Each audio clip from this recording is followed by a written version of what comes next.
Hey everybody, how's it going? Welcome to another edition of NoDQ&A video right here on NoDQ.com, the YouTube channel, and NoDQ&A videos affiliate, ringsidenews.com.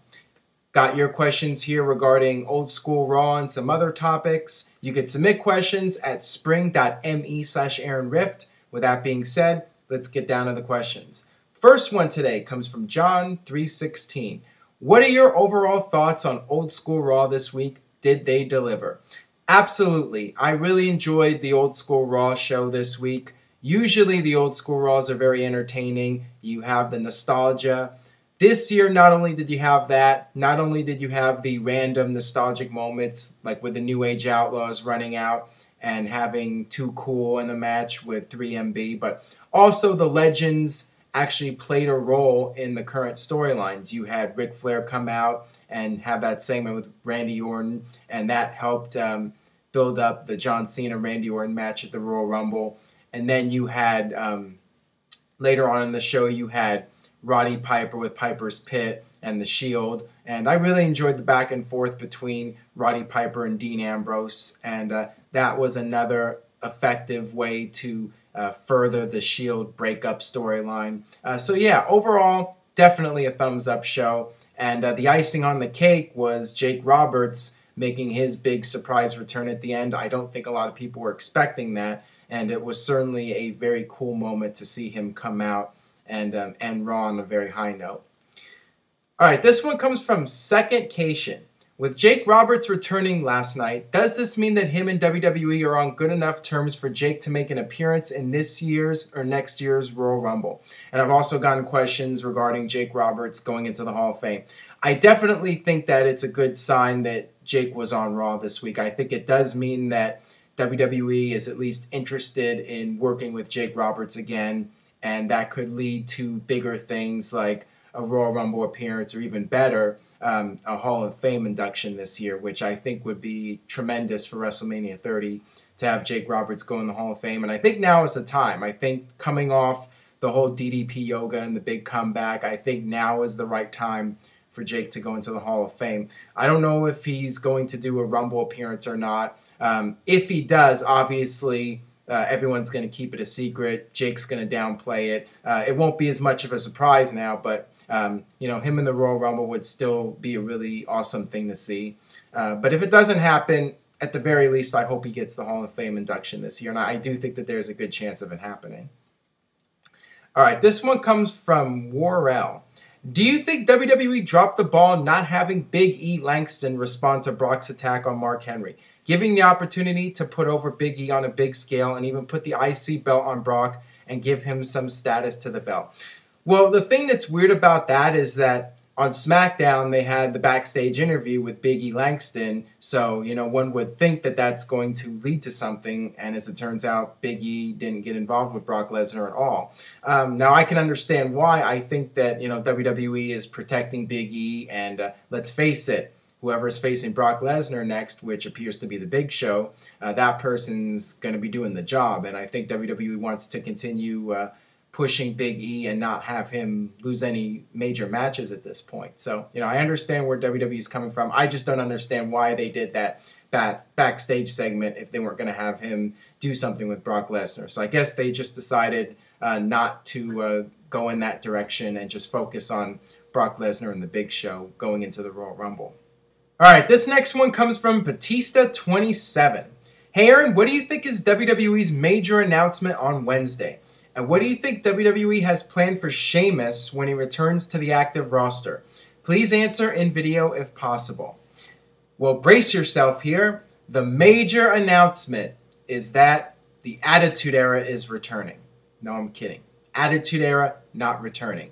But the major announcement is actually expected to be the official launch of the WWE Network. And that's what's been rumored for months now, that WWE is finally going to get the ball rolling with the network, and supposedly it's going to be this groundbreaking event that changes the face of WWE forever.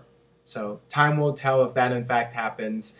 Regarding Sheamus, I don't know at this point. I think that WWE might have him return at the Royal Rumble as a surprise, but I could also see WWE holding off on bringing him back until after WrestleMania so he doesn't get lost in the shuffle. So time will tell with Sheamus, and also I think it depends on him coming back when he's 100%. When will he be 100% to return? So I think that also will be a factor in when he comes back. All right, this one comes from Young EZ. Hey Aaron, I heard with Roman Reigns turning face, the Shield may get a third member. I don't think they should force the group to last longer, and them facing off in a triple threat would be best. What are your thoughts, and who would you add, if anyone? I agree with you. I do not think the Shield should have a replacement member once Roman Reigns leaves the group. I think once he leaves the group, you should just break up the Shield completely and also have Dean Ambrose and Seth Rollins go their own separate ways. I think the best way to end the group is to just, like you said, have a triple threat match at WrestleMania or whatever, and that will be the official end of the Shield. I think that that's the best way to go. And, there was talk about maybe having Mason Ryan as the new third member of the Shield. It'll never be the same. Once Roman Reigns leaves the group, it doesn't matter who you add to it. It just won't be the same, and you're dragging it out for too long. So, yeah, I think it's best to just let it end, gracefully. All right, this one comes from Panthers fan 0189. Hey Aaron, do you think the fact that Roman Reigns defeating CM Punk and becoming the only Shield member to beat him was the final nail in the Shield's coffin, and he will be leaving the group as soon as the Royal Rumble or before? Answer in video, please. Well, it's certainly getting close to the end for the Shield. I think that, Roman Reigns is obviously getting a big push in the near future, and I'm thinking at the Royal Rumble, he's going to make a huge impact. And I'd even speculated on this a couple months back, the idea that he could just eliminate a ton of people in the Royal Rumble, and then Dean Ambrose, that sneaky little bastard, throws him out, and that furthers the split of the group. I think that would be an awesome way to continue the storyline with them going their separate ways. So, I think at the Royal Rumble we'll definitely see some fireworks with the Shield for sure. All right, this one comes from Shiggy Diggy Bang. If you could choose which 4 wrestlers would be featured on WWE's version of Mount Rushmore, who would you choose and why? Who would Vince McMahon choose? Well, I think I would choose the cat since she keeps walking back and forth here. But in all seriousness, for me personally, I would have the 4 biggest stars in the history of WWE. I would have Hulk Hogan, Stone Cold Steve Austin, The Rock, and John Cena. Those would be my 4. And of course, I'm talking about modern WWE. I think that if Vince McMahon had to make the decision and he was choosing, something tells me he would have Austin, he would have Rock, he would have Cena, but he would replace Hogan with Andre the Giant just to stick it to Hulk Hogan. I think Vince would do that. And if Triple H was making the decision, I think we would have Triple H, Triple H, Triple H, and Triple H, or maybe Triple H and Ric Flair and Harley Race and Bruno. That would be Triple H's guys. All right, this next one here comes from Kurt L. Slinger. Do you think John Cena will turn heel, and when do you think it will be? All right, I'm going to have to bring out the button to answer your question here. No! All right, final question today comes from Depressed Pyro. If Toby Keith and Jeff Jarrett go into the wrestling business together, could they become a competitor to WWE? People ask me, can another wrestling promotion rise up and eventually compete with WWE? It's highly unlikely that something like that will happen anytime soon, especially a startup wrestling company reaching the level of WWE. They are really going to need a lot of money just to be able to survive, period. Forget about competing with WWE. When TNA first started up, they almost went out of business as quickly as they got started, but luckily Panda Energy and Dixie Carter's family stepped in and saved the day. So if they're going to try to start up a new group, and that's all speculation right now, but if Jeff Jarrett starts up a new wrestling promotion, he's going to need a lot of funds to get it off the ground and keep it sustainable.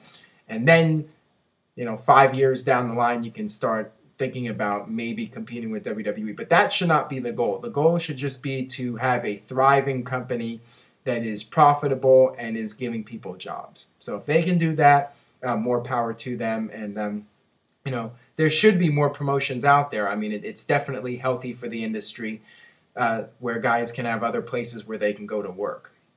All right, that'll wrap it up for this edition of NoDQ&A video. Subscribe, youtube.com/NoDQ&AV if you haven't already. And stay tuned to NoDQ.com for the very latest regarding the Royal Rumble and the latest regarding AJ Styles and Jeff Jarrett. NoDQ.com is your source for all that. And I'll see you guys next time for more NoDQ&A video.